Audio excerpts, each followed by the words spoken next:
ඔයා අලු කෙසෙල් කන්න ආස නැති කෙනෙක්ද? එහෙම නැත්නම් එකම විදිහට අලු කෙසෙල් කාලා එපා වෙලාද? අලු කෙසෙල් උයන රසම විදියක් මං අද ඔයාලට අරගෙන ආවා.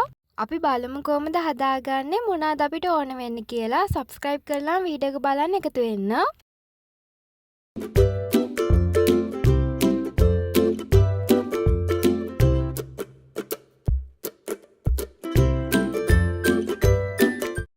අලු කෙසෙල් අරන් මුලින්ම පොතු සුද්ධ කරන්න. පොතු සුද්ධ කරලා ඉවරලා කෑලි වලට කපා ගන්න. ඊට පස්සේ දාගන්න කහ කුඩු තේ හැදි කාලක්, ලුණු කුඩු තේ හැදි භාගයක් දාලා සේරම ටික කලවම් කරන්න.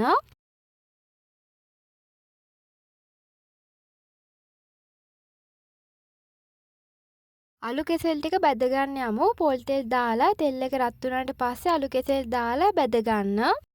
රන්වන් පාටක් එනකම් බැද ගන්න.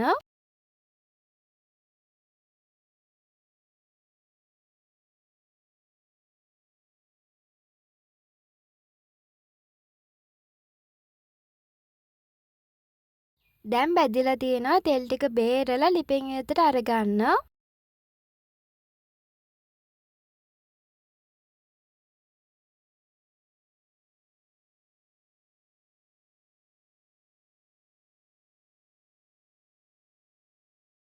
ඔන්න දැන් අලු කෙසෙල් පෙති ටික බැදගෙන ඉවරයි. අල පෙති බැදලා වගේම හොඳ රසට පෙනුමට තියෙනවා.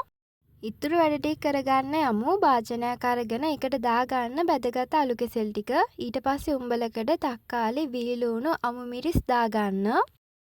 දෙහි යුෂ දාගන්න. දෙහි ගෙඩියකින් භාගයක යුෂ මම දාගත්තා. ඊට පස්සේ ගම් මිරිස් කුඩු තේ හැදි භාගයක්, කෑලි මිරිස් කුඩු ටිකකුත් දාගන්න. මම ලුණු දාගන්නේ නැහැ. අලු කෙසෙල් බදිනකොට මම ලුණු දාගත්තේ හින්දා සේරම ටික කලවම් කරන්න.